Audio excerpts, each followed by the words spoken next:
Is this working? It's working. Yes. Yeah. We're recording. Yep. We're recording. We're recording a podcast. We are. We are. Hello. Hello. Okay. Have we talked about? I know you and I have talked about my headaches. Have we talked about my headaches on the show? I don't think so. Okay, I get Maybe. headaches. Okay, yeah. Yeah. I get headaches. I had a headache today, and I went through. Oh. I mean, I did the whole cycle. Had a headache. Had the eye things go on. Threw up. I'm on the mend, but The yeah, ring up's it's awful. yeah, uh, it's yeah. pretty bad.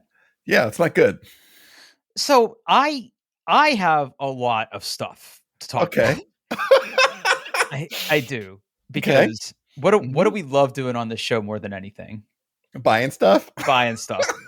And I bought some stuff. I bought some stuff. I bought a thing too. All right, let's talk about the money we spent. Okay. Well, why don't you go first? You want me to go first? Yeah, why don't you go first? Okay. So last show, I talked about the preparation that we're going through for our big trip. Mm-hmm. And I talked about travel routers. You sure did. And after we recorded the last week, I sat down in my free time and I watched a bunch of YouTube videos about different travel routers. Oh, and as one does. Yeah, as one does.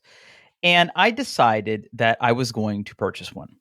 Okay. And what I ended up getting is I ended up getting the one that we talked about last show, and that is the GLINet Slate 7. The happy robot. The happy robot. Yeah. I think is a good I think that's a good one. Okay. Now, I have had the pleasure of using this router today. And it is going to get a proper test run next week because I have a very, very quick work trip next week. Okay. And it will get it'll get like a shakedown cruise to make sure that everything works as advertised. Mm-hmm.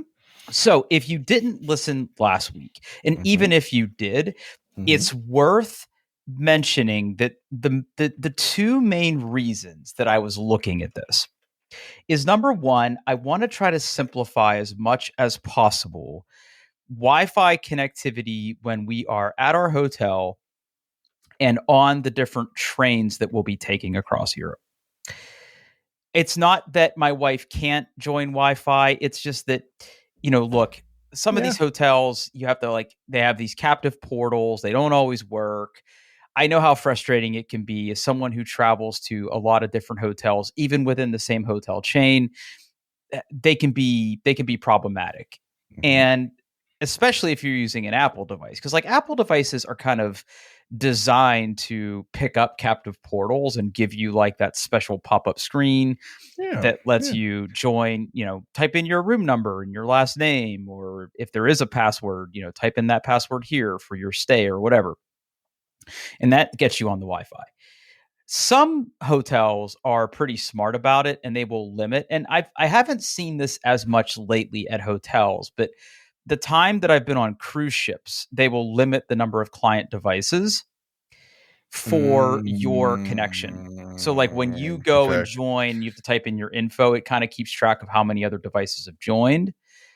Rental properties, I've seen this too, although I don't think it's quite as bad as it used to be. But that's neither here nor there. But the secondary thing that I wanted a way to ensure that we have VPN connectivity back to the United States. Now, I am invested in the Ubiquiti line of stuff, and I have the client on my phone that all I have to do is flip the little switch on the thing, and it doesn't matter if I'm on cellular, it doesn't matter if I'm on Wi-Fi, it connects me essentially to my home network, and I can access my Plex server. I can access things as if I'm in the United States, which is really important if you want to watch Netflix at night or, something like that. Yeah. So one of this little router is actually, Paul, pretty fucking slick. Okay. All right. So I'm here to say that I'm a fan. So first of all, I was kind of dubious. It was kind of like buying my first Anbernic handheld. It's like it's Okay. shipping from a weird place. You're really not sure when it's going to show up or what you're going to get when it shows up. But credit where credit's due, it came in a very, very nice box. The device itself is very, very sturdy. Those little Yay robot arms are Uh-huh. foldable, and they are not flimsy. They are on some fucking hinges, my guy. They're not going anywhere. Okay. And they fold down too, so you can toss it in your bag, right? Whoa, yes, Okay. yes, yes, Okay. yes. Okay. You're getting Okay. ahead of me. Okay. So the device itself is very sturdy. It has a couple different things on it that are important. The first one is it has a USB-C port. When I was playing with it today, I don't have a way to join a Wi-Fi network other than my Wi-Fi network. And I was like, is this going to be like routerception? Where if I put this Mm-hmm. and like use it as a repeater in my house, like what is that going to do? So what I did is I took the USB-C cable and plugged it into my MacBook Pro, and it powered it fine. And what it does is it when you first power it on, it boots up, and it's got a nice little display on the front. And display on the front is really important for a couple of reasons. One, when you first boot it up, you can essentially scan the QR code on the display, and it will take care of like setting up your phone to join the Wi-Fi network that it's on, which is how I got on it the first time. And then that brings up kind of the admin portal. You set the initial username and password. You can upgrade the firmware, and then from that point on, it's kind of just like every other router you've ever used. But there's one really, really cool feature on this router. Okay. Other than the Okay. display. And you kind of have to click through some of the pictures to see it. But Okay. whenever you fold up the little rabbit ears or arms or whatever we're calling those things, there's a little switch on the side. Okay. And I'm trying to see if there's a picture of it that shows it. And unfortunately, I don't see one that shows it. But kind of on the right hand side of the device, there's a little switch, Mm-hmm. and that switch is programmable. Okay. Okay. Okay. So after you get the device booted up, you can it scans all the Wi-Fi networks that it knows about, or if you want to plug in a Ethernet cable to the back of it and have that be the way that it gets out to whatever gateway or device that you want it to get out to, it's really, really straightforward. The web UI is very clean, it's very minimalistic, it's very easy to use. You set up the different Wi-Fi networks that you want it to broadcast and which one you want it to repeat. So once I had it plugged into my MacBook Air and I joined its Wi-Fi network and I told it, hey, join my other Wi-Fi network as a repeater, it worked exactly the way you think it would work. Like my MacBook Air Nice. got Okay. got an IP address that was part of the IP address space of the router, and the router just became a client device on my Wi-Fi network. I was able to like log into my Ubiquiti thing and see that it was there. So all good, right? Like Yeah. that's exactly the functionality I'm looking for. So now let's talk about the killer feature here, and that is the VPN support. So again, I'm in the Ubiquiti line of family stuff, and they have built-in features called teleport. Well, teleport isn't supported on this, but there is support for the two most popular VPN kind of services out there, and that is WireGuard and OpenVPN. Now, my Ubiquiti router can act as a WireGuard server. So all I had to do was go in and say, "Hey, turn on your WireGuard service." You type in some information about like, what your WireGuard server is, like what its WAN address is going to be. Should clients connect directly to your IP or like a host name? So I have like dynamic DNS, of course, for like my, uh, like Cloudflare can forward the traffic or do the DNS lookup or whatever. You go to the admin portal of this little travel router and you go to the VPN settings, and then you say, "Hey, here's my WireGuard configuration from my WireGuard server," and you're done. Like Oh, oh, yeah, oh, okay. at that point, it's configured. So then you just have to tell it to activate it. So you can log into the web portal and say, activate the VPN thing. But you can also program the little switch on the side to turn that feature on and off. So once you have that stuff established, you can basically say, hey, that little switch on the side, I want when it's in this position, I want you to use the WireGuard. If it's in this position, I want you to not use it. You can also use the touchscreen, and you can swipe back and forth, and you can get to like the little WireGuard thing, and it's literally like a little power button that you press, and it's like, hey, you're on, you're off, you're on, you're off, and it's brilliant, and it works again exactly the way that you think it should work. The only thing I wasn't sure of is how you turn it off, because there's no power button. You just like unplug it? Yeah, essentially. Like you can SSH into it and power it down, but then it immediately boots back up. So everybody's just like, yeah, just unplug it. Just make sure you're not like writing to firmware or something. Yeah, okay. It has a USB 3.0 port on the back, but it's type A, it's not type C. So you would need an adapter if you wanted to like plug in something USB-C. You could plug in storage to it or something if you wanted to use it as like a little storage server. It's a very, very cute, very, very capable little travel router. And I love it. I think it's going to do really well for us. The fact that I can power it from, basically my power brick if need be, or my MacBook Pro, which I think after talking through this today, I think it is going to make the trip just because like I said, I'm not just going to buy an iPad for this. We talked about that last week. Yeah. And included in the box is a USB-C cable, a charger, and a bunch of international adapters for the charger. Nice. Excellent. Yeah. Considering it's a travel router, it's nice that it just comes with those. It comes with all that. So the only other thing that's missing is a case. And fortunately, they do sell a little case. Of course they do. And it is a cute little case that says GLNet. It is rigid, and it's got a nice little pocket that holds the router nice and snug. And then it's got a little zipper compartment in the lid that holds all of the cords and cables and power adapters. And it's great. What color did you get? What color did I get? Because it looks like there's blue, gray, and black. I got gray. Okay. Because the router's gray. Okay. So I just figured, what the hell? Yeah. Okay. That's all well and good. Mm-hmm. I'm happy with it. Like I said, it's going to get a test run when I have to go out of town this week. I'm not going to say which day. Don't be creepy. Mm-hmm. But it's going to get a trial run, and we're going to see how it does. I'm going to join it to the hotel Wi-Fi, and we're going to see what happens.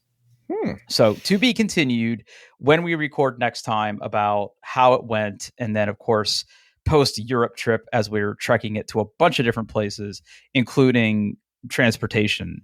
We'll see how it goes. Now, there's one other thing that we briefly talked about last week that I also did a lot of research on, and that is portable power adapters. Yes. Now, again, quick recap if you didn't listen last week or you're brand new to the show, in which case, welcome. What I basically said was like, look, the chargers I'm taking don't need power converters.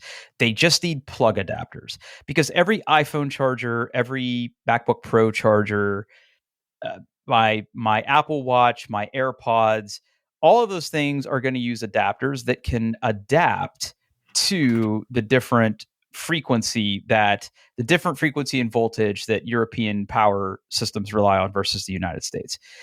The only thing you might need a converter for is if I was bringing an electric shaver or a hair dryer or something that required step up or step down in voltage. The bigger issue is, how am I going to have enough plug adapters to plug all this shit in at once? Yeah, right. Because that makes sense. Yep. Now, there's two main schools of thought. You can go on Amazon and they're like for $12. And really what we're talking about here are pieces of metal that have plastic molding around them so that Right. you can plug them in and not get electrocuted, that basically make it so that your prongs become their prongs. That's really what we're talking about here, right? Because I don't need a converter. But remember that we have multiple devices across my wife and I's ecosystem. We're going to have phones. We're going to have Apple Watches. We're going to have a travel router. We're going to have my gimbal that I'm taking for like Steadicam stuff that we're going to do.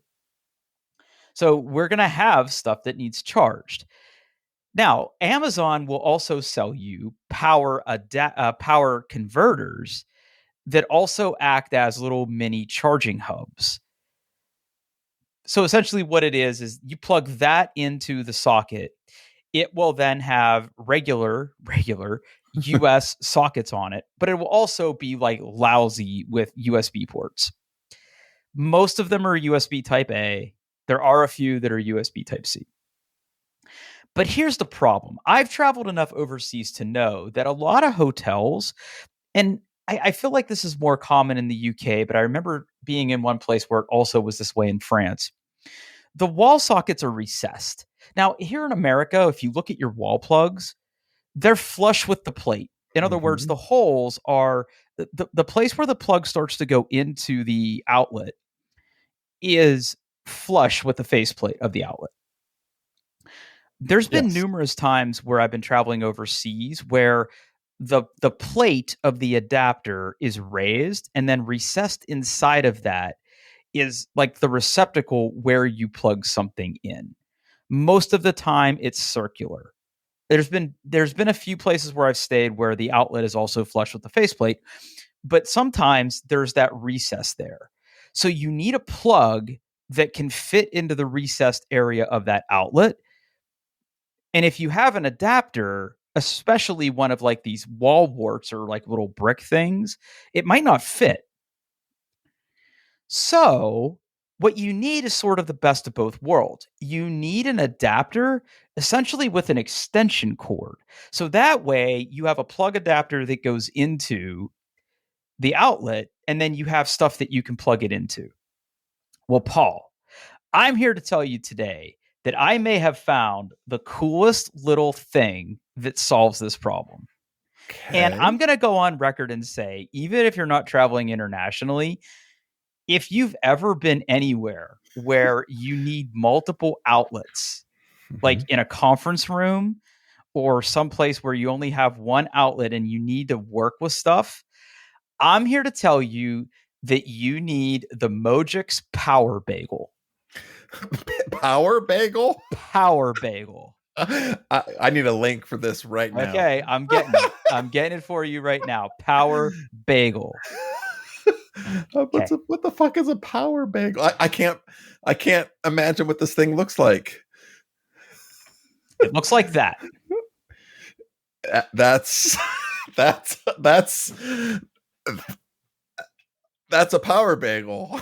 It is a power bagel, but okay. I want you to describe what you're looking at there. So, okay. I don't know what's going on here. Okay. So the first picture is this white plastic, I mean, let's just call it what it is, a bagel with a big hole in the middle, bigger than a normal bagel, but kind of more like a life preserver is kind of what it reminds me of. And then it shows a multi-prong power adapter. So I'm guessing the multi-prong power adapter has little slides where you can slide things in and out to adapt it to whatever country you are in. Correct. So then what do you shove the adapter into the bagel hole? Okay. So let's talk about what's going on there. Yeah. So that Amazon link that I sent you only really shows it in its deployed configuration. It makes a lot more sense when you look at the actual website. I'm watching the video right now. So okay. Okay. So it does go in. Okay. Oh, and then things go around it. Correct. Oh. So listen to this brilliance, and I can't believe that no one thought of this sooner. So what's the problem with power strips? Well, so unless it's well designed, I mean, no matter what, like if you have like a big wall wart, it may block more than one power. Like it Mm-hmm. uses the one you're plugged in and blocks another one, and it's very annoying. Yep. Yeah. So if you scroll down on the page Mm-hmm. towards like the very bottom where it shows the bagel, and they also make a thing called a donut, and I'll explain the Yeah. difference between the two in a minute. But you can see the donut is sort of in the travel configuration where the plug adapter sits in the middle, right? Mm-hmm. Like that's just where it goes when you're not using it. And you'll notice that in the picture of the bagel, it has the what's it called? It has the plug adapter is out of the middle, and then the cord is unplugged, and you can see that it like wraps around the circular part of the thing, and it's got a pretty generous cable length. Yeah. Now when it's packed, that little extension cord plugs into one of the outlets on the bagel, and the actual plug adapter goes in the middle. So like when you're ready to deploy, you pop the thing out of the middle, Mm-hmm. you unplug the lanyard there, unspool as much of the cable as you need, Mm. and then you set the adapter to the type of plug that you need, and then along the exterior of the surface are universal plugs. Hmm. So essentially what you can do, and I think that there's like a picture of it where it's like it says share and no conflict. You can see that because it's circular, each of the plugs doesn't interfere with each other. So I could plug in like a MacBook Pro Mm-hmm. MagSafe adapter. I could plug in a bunch of other adapters all around the exterior of it, and none of them are going to collide with each other. That's neat. Yeah. That's And neat. then at the quote unquote bottom of the bagel, like the side opposite to where the lanyard plug is, there's a USB type A and a USB type C just plug there. Nice. So they don't run into each other. It's actually secretly brilliant. It's That's it's that's clever. It's very it's clever. very, very clever. So this was recommended to me by something. I don't remember what exactly, but it's pretty good. It's pretty fucking good so far. And again, it came with a nice little case, and it's not very big. Like it fits in the palm of my hand. It's not very big. Well, it's about the size of the palm of my hand, if I'm being honest. It's not like if I like clench it, it's a little bit bigger than a hockey puck, but Is about is it this, yeah. is it But bagel sized? I mean, like maybe like a mini bagel. I don't know Maybe. if it's a Okay. full ass bagel. It Okay. would be a pretty small ass bagel. No, but this thing's really cool, and it has a built-in fuse, so it's a little more safer Mm. than most. And yeah, no, it's really cool. I'm really glad that I stumbled on this. So that was like the other kind of bonus purchase that I made. And now I find myself in a really interesting scenario, and I need your help. Okay. So I did a dry run of packing my carry-on bag with the stuff that I'm not putting in my checked luggage. Okay. So here's a quick inventory. We got the MacBook Pro, which is going to be coming along. And I'm still going back and forth on that, but I'm pretty sure it's coming with us. I have my travel router in its case, and that is it's not big, but it's bulky and it's a hard case, so it doesn't have a lot of give. Okay. Mm-hmm. I have the power bagel. Now, the power bagel could probably go in the checked luggage with the other adapters, if I'm honest, but it's not very big. It's not. Now, when we get on trains, maybe it'll travel in my bag when we're on a train, but I don't think it's going to go in my bag. I also have my cables. Now, I'm bringing a USB-C cable to charge the MacBook Pro. I'm bringing a USB-C cable to charge my phone. I'm bringing a lightning cable that will charge my AirPods Pro. AirPods Max. Sorry, AirPods Max. Because that's what I will be wearing on the airplane and probably on the train. And then I'm bringing my watch charger because I will be wearing my Apple Watch for most of the trip. So that right there, that's a series of cables, and I have like I think 2 adapters that I'm bringing. Okay, so I have a soft little case that the cables are folded in and the adapters are in there as well. And then I also have my Anchor power brick, and my Anchor power brick is I love it, but it's thick, right? It is literally it looks like a brick. And I think you and I have a very similar model. At least that's what I remember. Yeah. So it's bulky, right? Yeah. Yeah. And I'm trying to figure out what the optimal sort of packing configuration is because I don't want to bring a big honking bag, but I need a bag that can fit all this stuff. And I've almost got the configuration worked out. But what I'm starting to realize is I need a different power bank. I need something Okay. slim. Mm. I want something slim that's not going to take up so much space and be so bulky. Now, the requirement is all it really has to do is charge phones and AirPods. That's it. I don't care about charging my MacBook with it because my MacBook can hold a charge really well. And I don't think I'm ever going to be away from power with that for that long. So the question I pose to you is, what would you recommend for a thin travel power adapter? Oh, I have one in my hand right now from Anchor, but I cannot find a model number or any kind of description as I just smack the mic there. That was really good. That's good podcasting. We love that. Here, I'm gonna do some more. There you go. Love it.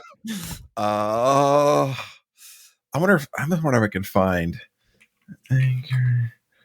Let's see if we can find. Okay, I wonder if it's one of these. So, okay, so I'm looking at here the Anchor Power Bank Power Core 10K, and I got a link here coming in. Was it? Oh, you need a power adapter, not a battery, right? Shit. Oh, a what? You'd want a power adapter. You don't want a battery. Or you No, you want a battery. I want a power bank. Oh, I want something that can charge my phone. Okay. Look at that then. Look at that. Okay. Anchor travel ready. Mm-hmm. Power bank power core 10K compact travel ready. Mm-hmm. Okay. So tell me what's great about this. So I'm not sure if I have this one, but I have one very much like it. And pretty much it's about, imagine like a really big phone, right? So it's a little thicker, it's a little taller, but it's just a black square. And like mine is maybe what is the dimensions of this thing here with this compact? Yeah, so it's 0.61 inches thick. Yes, it's about 6 inches tall, about 3 inches wide, and a little over half an inch thick. So this is great because, like, for me, like I always have those little like thin pockets in a backpack somewhere. Right. That's yes, what I'm after. Yes, and this will fit into one of those. Okay. Because that's the problem I have right now is that once I get my laptop into the bag that I'm going to be taking, the travel router case is bulky. So it sort of like goes in the bottom of my laptop case. And then I feel like there's something else I'm forgetting. Let me see here. No, that's pretty much it. Yeah. So like that's going to go in my bag and then that's kind of bulky, right? So like that goes to the bottom of my bag. There's really not a good place to tuck this other Anchor power adapter. And it's not light. It's kind of like the bag that I have, it's just going to make it so I can't get stuff in the other pockets because it's going to be like sticking out, if you know what I mean. Yeah. But this looks like it's like you said, like a phone. So I could like tuck it into one of the pockets inside there. Yeah. Huh. And yes.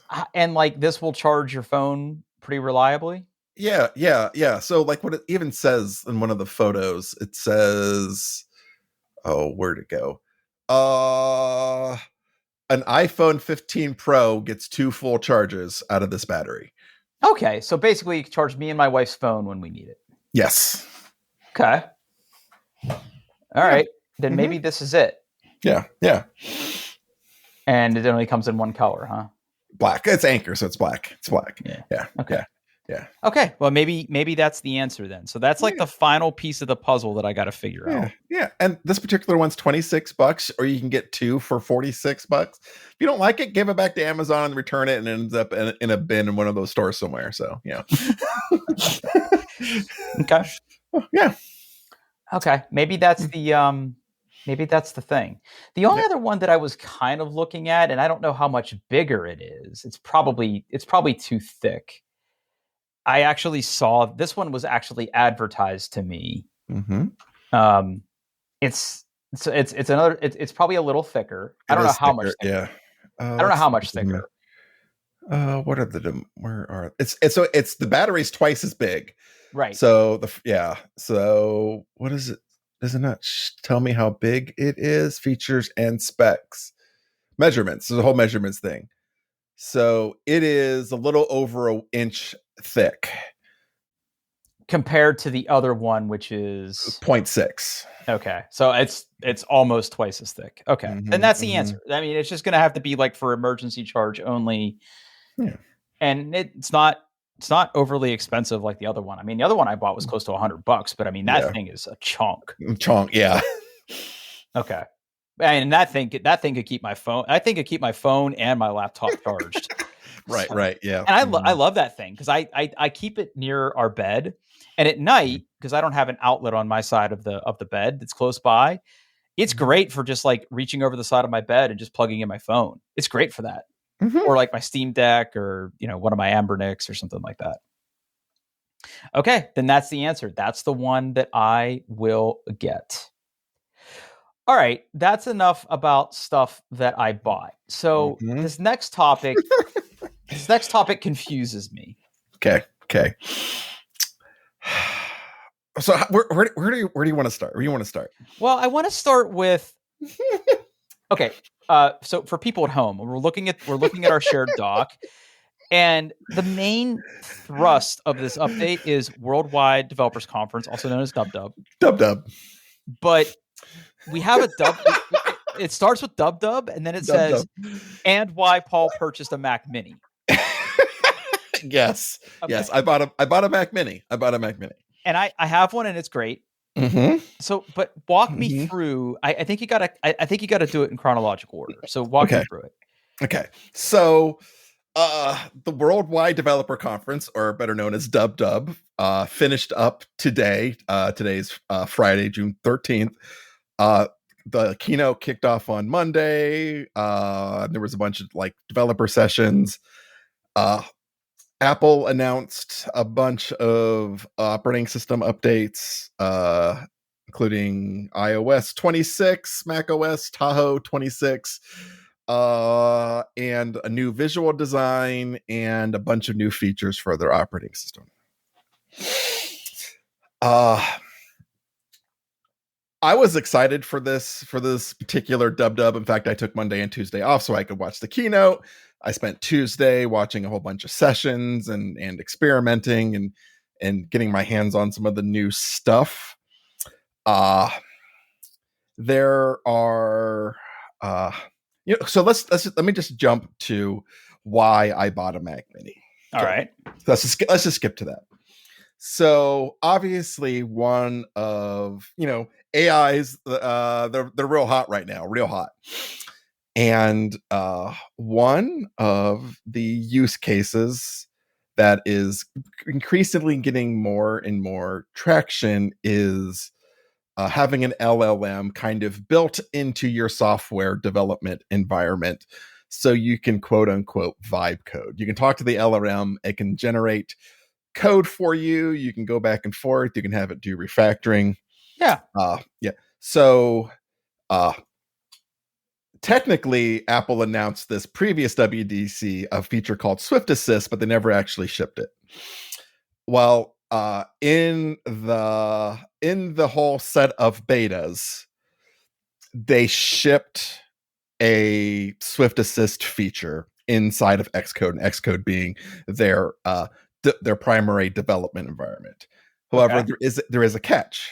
In order to use this new feature, not only do you have to be running the Xcode 26 beta, you have to be running it on Mac OS 26 Tahoe. It does not work on the current version of Mac OS. Now, to be fair, Mm-hmm. the version that you're referring to, Mac OS Tahoe, is the Mm-hmm. upcoming. Yes, it's in beta. It's It's in in beta. beta. Okay. It's in beta. So you have to be running the Mac OS beta and the Xcode beta together to get the new Swift Assist vibe coding features. And I wanted to play with it. So I thought about, well, I could partition my MacBook Pro and add another thing and then boot back and forth and be back and forth and do all that stuff. That just seemed gross. And I mean, crap damn it for them. Micro Center has the base model Mac Mini, which is normally $600 for $450. Yeah, it's great, right? Yes. So I was in the office on Wednesday. And instead of going out to lunch, I put in an order at Micro Center and I went over there and picked up a Mac Mini. And then when I got home, I set it all up. And the first thing I did is I booted it up, signed in, and go, beta, please, and put Mac OS Tahoe on it. So yeah. So That's why I bought it. That's why I bought a Mac that was Mini. your main reason. You just Yes. wanted to get access to the new Xcode Yes. that has the built in a basically their version of Copilot, if you will. Yes. Exactly. Exactly. And without having to dual boot.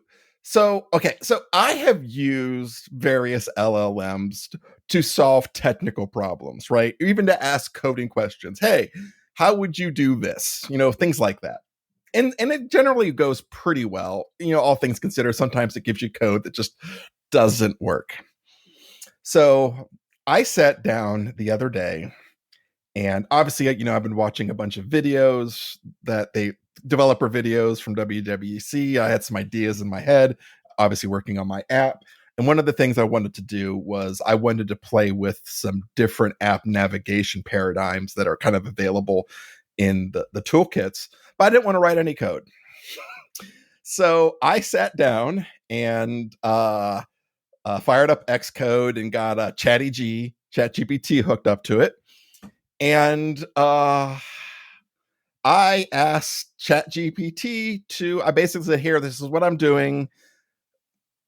Here's I build me a sample app that has these features. Okay. And it did it. And then I was like, well, what if I did this or refactor this or do that? And outside of one, I had one time where Xcode was like, you're over your token limit. But I shouldn't have been. So all I had to do was actually just literally close and restart Xcode. I pulled up the exact same conversation and continued, and it worked just fine. So there really was just, it's beta software, right? Got to give it all kinds of slack.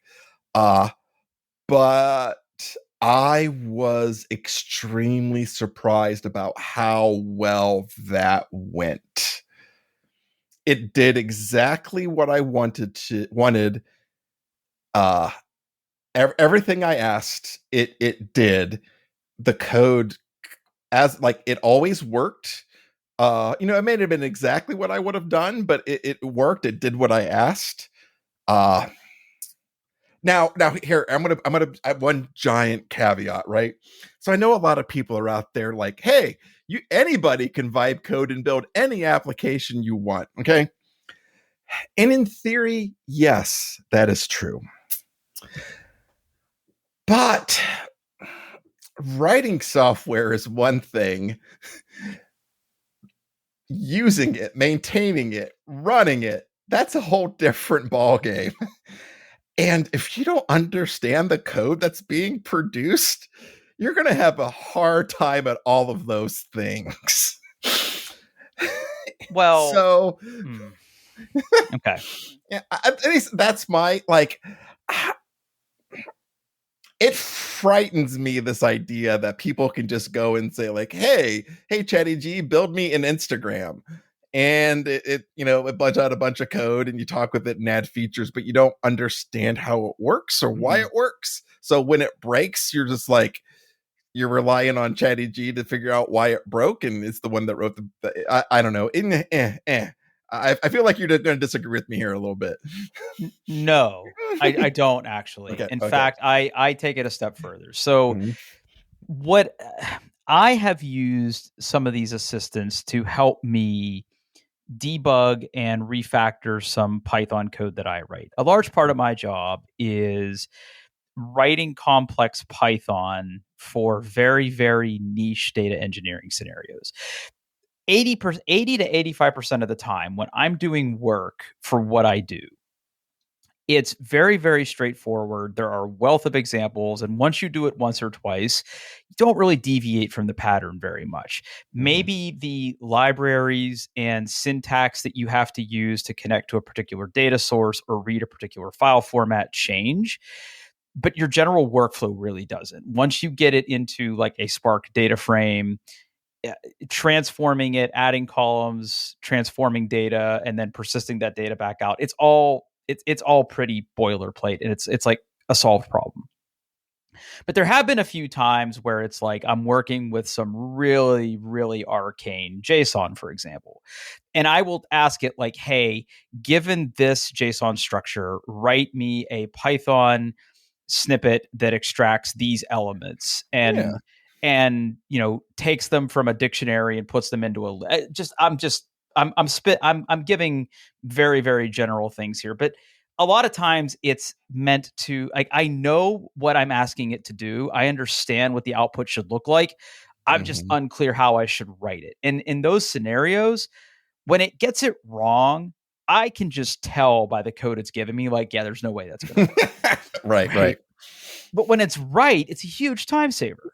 Yeah. So it's Yeah. it's like this knife edge, like you said, of like, if you ask it to solve one particular problem or kick out a boilerplate starter web app or something, fair game. But if you like build me a web app that does single sign on and connects to this backend database and then renders these charts with this rich text library, like, Yeah. come on, man. Like, you got to Yeah. like break that out. You can't just have it generate an entire app with one statement, right? Well, people try though. People try. And Oh. what's and now here's like the what's the word I'm looking for? The paradox of my job. So the company I work for, we obviously evangelize AI and Gen AI solutions for people. We believe Mhm. in it. We are a platform that enables you to build that and deploy them and monitor them. Which is important because once you build it, like you said, you need to monitor it. Who's using it? What's it generating? Are we going back and validating what it's generating? Are people Yeah. abusing it? Like that itself is a whole industry. Like that, Right. like Yeah. if you really want to go down some rabbit holes, talk about that kind of stuff, right? But we also have hiring loops where we ask potential candidates to solve technical problems. Mm. And it's becoming very, very clear to me when someone, either on a secondary laptop where they weren't doing their technical screen, is asking Mm. a LLM or a series of code review or code generation agents to generate sample code, and they think that it got the answer right, and it's like anybody that's written SQL in the past 10 years would know that that's not right. Or Yeah. when you're asking someone Yeah. a technical question where they have researched this and got an answer back on Chat GPT, it's become, I'm getting a really strong sniff test on who actually knows what they're talking about. Because once you start picking at the scab, right? Like once you start picking at it and you like try to go one level deeper in their answer, and it becomes clear they just don't know, Yeah. everything from that point on is suspect.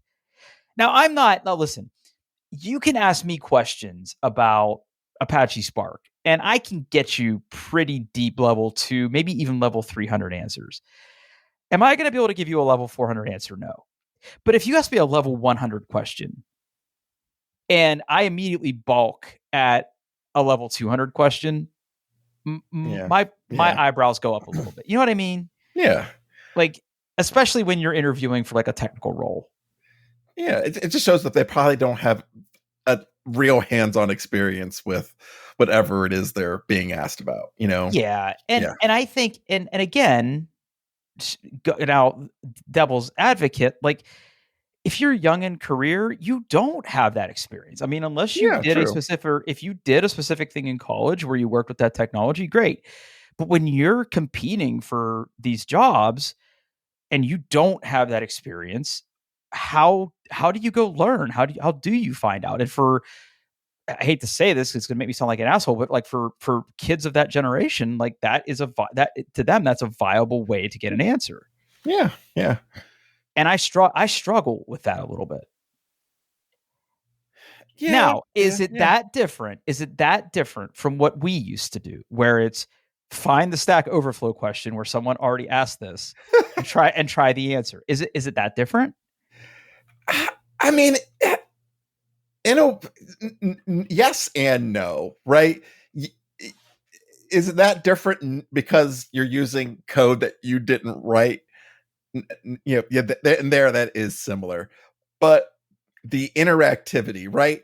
Like to be able to take something from Stack Overflow and go, well, that almost does what I want, or I want to use this particular You have framework to extend it. instead. Yeah, so like with these, you know, vibe coding tools, it's a much more interactive, much more iterative process, and that's the part that it wasn't the hey, generate me this sample app. Well, that was impressive and it did exactly what I want. It was me going in there's like, well, what if I did this instead? Or how about refactoring, you know, this part of it into something else? And like the way that it would I wonder if I could find an example. Like it wouldn't just do the code, it would like it would be smart and give you like, okay, here's what you asked and here's what I am going to do and here's why I am going to do it. You know, giving you a little bit of, let's see if the conversation's still there if I open up this project. Yep, there we go. Yeah. So like, you know, I you know, like I basically said like, hey, take this detail part and refactor it into separate views and put it into its own file and stuff like that. And then so the afterwards it's like, okay, this is what you asked. This is what I'm going to do in general. Here's what I'm going to do in particular. And then and you know, it didn't just do it gave you some context around what it was going to do and why it was going to do it, and all the, like if it made new files, it gave you all the file names, and it was just really uh, it was pretty neat, Drew. All things considered, No, I mean, yeah. It was one of those moments where you're like, oh, my job is going to change dramatically because look at this shit. yeah. Yeah. No, I'm 100% with you. I just, Yeah. I was skeptical until I used it to Mhm. solve some coding problems that I had. And again, Mhm. given the right prompt in the right Yeah. circumstance, solving one particular thing, I think it works. Mhm. I did have it generate. I don't know how familiar you are with this, but there's this whole Python framework called Flask for building web apps. Yeah. I did have it generate a standard, like I just had it generate me a standard Flask project with like a hello world screen, and it did it. Mhm. And I was able to go from there and build the thing that I wanted. And then if I got stuck, I could ask my agent like very, very pointed questions about how to deploy a thing. And I will say that my for my next trick with this, I've really always wanted to get better at writing C sharp. Okay. And I feel like I could ask it questions and get answers to things that are confusing to me. Yeah. So I don't know. I mean, I'm not against it. Like I don't want anybody Hmm. listening to this to think that I'm against it. It's just that I'm with you. If you're going to ask it the question and you're going to get the answer back, you need to take the time to understand what the answer actually means. And a Mhm. lot of these Yeah. things like explain it. Mhm. Like a lot of times when you get the answer back, it's in my experience, and I don't know how it is with your thing, it gives you the code block and it sort of gives you like a little a little snippet of what the code does. And then if you tell it, like, explain this method to me or explain this to me, it will actually give you pretty good detail on what it's doing. Yeah. So yeah, and one of the things I thought was interesting is that at the end of anything, it doesn't go into a lot of detail, but it's like, hey, like, let me know if you want to make further changes or generate unit tests for these things, or stuff like that's interesting. Yeah. Did you have it generate unit tests? No, I did. I wasn't interested in tests at all. I just wanted to play around with this stuff. So, but I might in the future. Like, actually, there was an opportunity. I was actually working on my app a little bit, and I should have used it to generate unit tests, but I didn't. Oh, yeah. Okay. Okay. Well, I'm glad you had a good experience with it then. Mm-hmm. Yeah. But I want to talk about Dub Dub some more. Okay. Do you want to talk about liquid glass? I do want to start there because I feel like people are really upset about this. So obviously I've used it on Mac OS Tahoe. I have a test device that is currently running iOS 26. Here's my initial impressions of it. It's great, like 90% of the time on iOS. In most apps, it looks really nice. Home screens look really nice. There are situations, like I think everyone's seen, where you pull down Control Center and you're seeing a bunch of transparent squares over top of all of your icons, and it can look a little busy, or just look a little bad. I am sure they will. This is the first developer beta. If you remember iOS 7, that whole beta cycle, the operating system went through many changes during that beta cycle. I imagine that would happen again. What do they have it nailed down perfectly on the iPhone? No. But do I think people are really going to like it when they get their hands on it? Absolutely. It looks stunning on a device. I like the way it looks.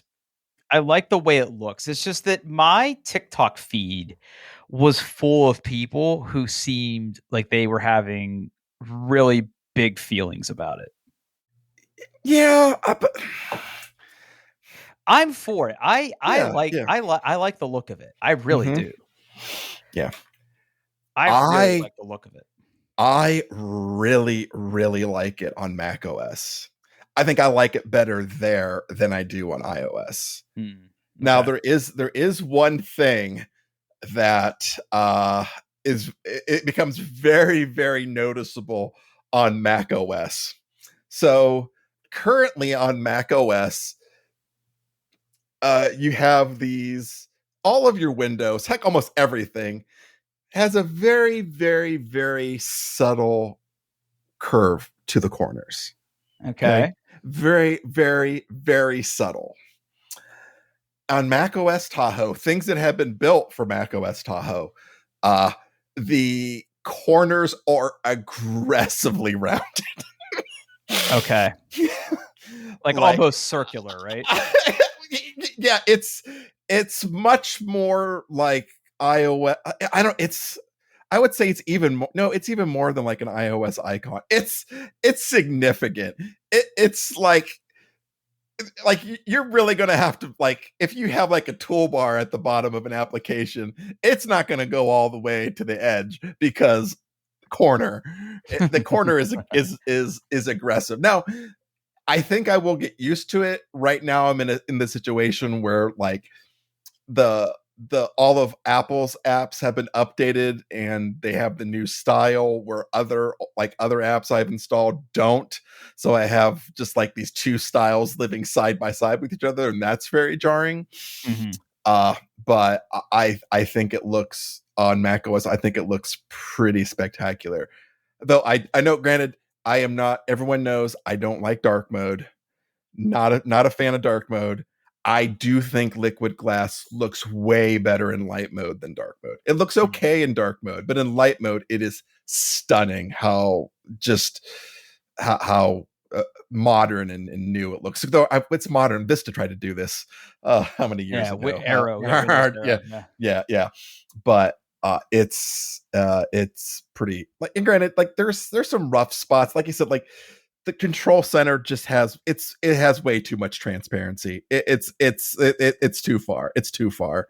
But in most apps where, like, it's not as drastic of a change as you would like think it is. Like, obviously the icons look different and stuff, but like in most times you're in an app, the app looks the same. It's just things that, like, maybe a button or a toolbar or the search box or whatever, it looks less like. I think the current Mac OS design was very flat. Everything was kind of like just on one piece of paper, where now it looks like the controls are kind of floating above the application.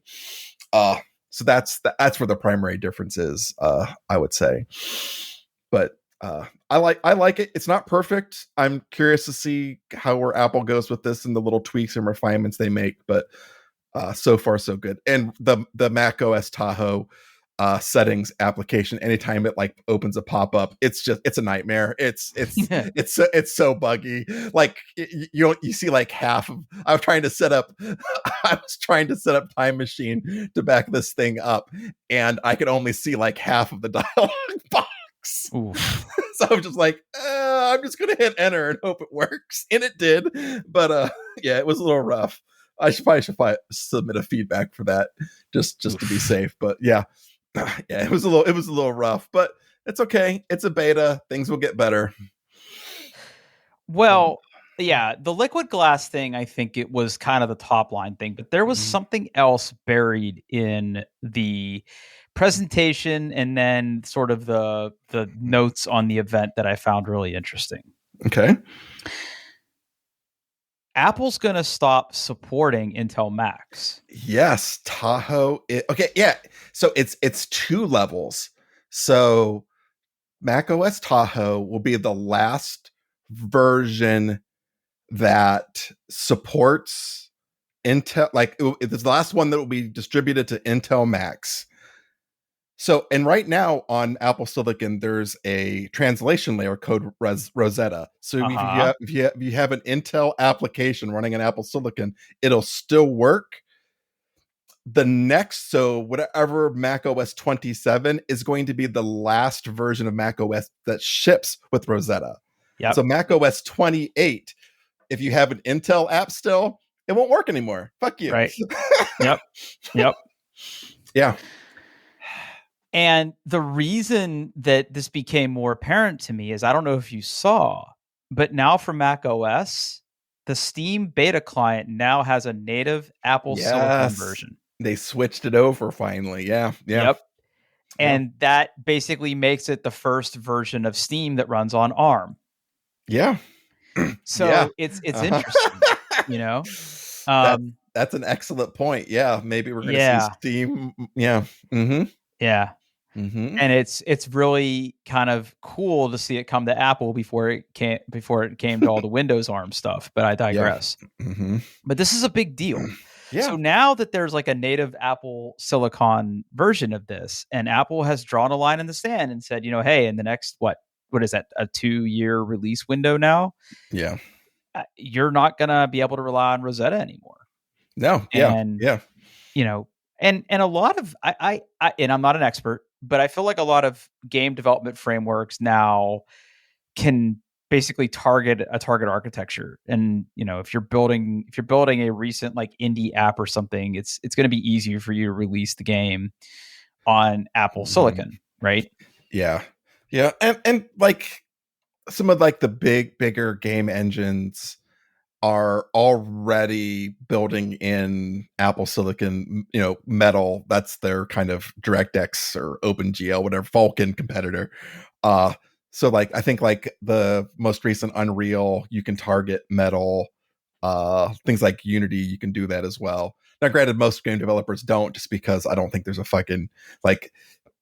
I don't think there's not enough gaming going on a Mac to justify testing it and all the little changes that you have to make, and like Metal requires has a different set of shaders than DirectX. You have to recompile all your shaders and things like that. So like I understand that some company they just don't want to bother, even though they could ship a Mac version. It's not worth the extra effort and cost. But I don't know, maybe that will change. If Apple just needs to open up its fucking wallet and just, I don't know.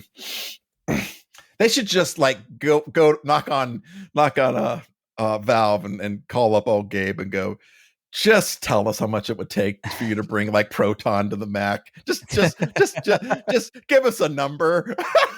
Yeah. just do it. And like, hey, we'll ship every Mac that will come with Steam built in. How about that? You'll be our games. Yeah. But they won't do that because they're too prideful. So yeah, I know. I know. Yeah. It sucks. Yeah, so that's exciting. So yeah, I'm kind of, it's kind of cool you got a Mac Mini though. I love mine. I use mine every day. Yeah. And I feel bad because like my MacBook Pro is right there, but I have my Mac Mini on my desk. It doesn't take up a lot of space. It's quiet. It's hooked up to my monitor. It looks good on even a 4K monitor. I just changed the input and I'm off to the races. And it's wonderful. So, I mean, I wish I would have loved to got something with like a slightly bigger hard drive, but like the price for that base model at Micro Center was just like, it's $150 off. Like, right. I just got it. And to be fair, it's already not expensive by Mac standards. Right. Exactly. Yeah. So it's sitting just on my desk. Most of the time it's headless and I just used the screen sharing app and Mac OS to connect to it. But I also do have my Thunderbolt dock with everything plugged into it. So if I do want to use it, I just take the Thunderbolt cable, plug it into the back of it, and boom, everything, like my monitor, my keyboard, my mouse, everything's attached to it, and it works great. Now granted, is it as fast as my M4 MacBook Pro with 48 gigs of RAM? No. But is it great? Yes. It's amazing what I'm able to do with this thing. And after the Tahoe beta, maybe it'll become my new Plex server or something. We'll see. Okay. Cool. Man, Cool. What a podcast, huh? What a podcast. All right, get us out of here. Hey, you know what to do. Doingtheirbest.com. You can find all the show notes, all the links. And hey, thanks for listening.